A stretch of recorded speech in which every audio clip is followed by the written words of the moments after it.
যাইতে তো ফুল দিয়ে যাই না যা করবেন করে ফেলেন।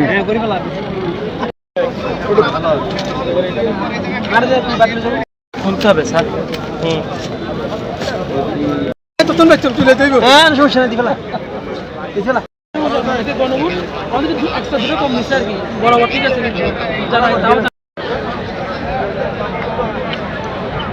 হ্যাঁ, ধরুন আমাদের তো 4 দিন ব্যাপী এই নির্বাচন উপলক্ষে যে সিকিউরিটি ডিপ্লয়মেন্ট প্ল্যানটা আমরা চক আউট করেছি। নেয়ার অ্যাবাউট আমাদের 5 লক্ষ বিভিন্ন স্তরের অফিসার ফোর্স এই নির্বাচন কেন্দ্রিক আমরা দায়িত্ব পালন করার জন্য মাঠ পর্যায়ে আমরা নিয়োগ করেছি। ইতিমধ্যে আপনার হলো যে নির্বাচনী যে স্ট্রাইকিং এবং মোবাইলগুলো গতকাল থেকেই কার্যক্রম শুরু করেছে। তো এটা আপনার আজকে থাকবে, কালকে থাকবে, এর পরের দিনও এটা আপনার কন্টিনিউ করবে।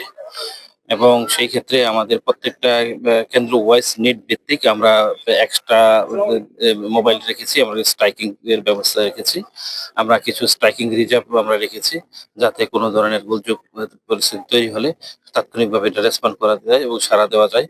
তাছাড়াও যে আপনার হলো যে বিভিন্ন এলাকা থেকে যে ভোটাররা বিভিন্ন কেন্দ্রে ভোট নির্বিঘ্ন যাতে ভোট কাস্ট করতে পারে, সেই লক্ষ্যে ওনাদের যে আসা যাওয়ার ক্ষেত্রে যে সার্বিক নিরাপত্তা, সেই নিরাপত্তামূলক ব্যবস্থা আমরা রেখেছি এবং তাদের সাথে আমরা উঠান বৈঠক করেছি, যাতে তারা নির্বিঘ্নে নির্চিত্তে এসে যার যার ভোট আপনার কাস্ট করে তাদের জায়গা আপনার চলে যেতে পারে।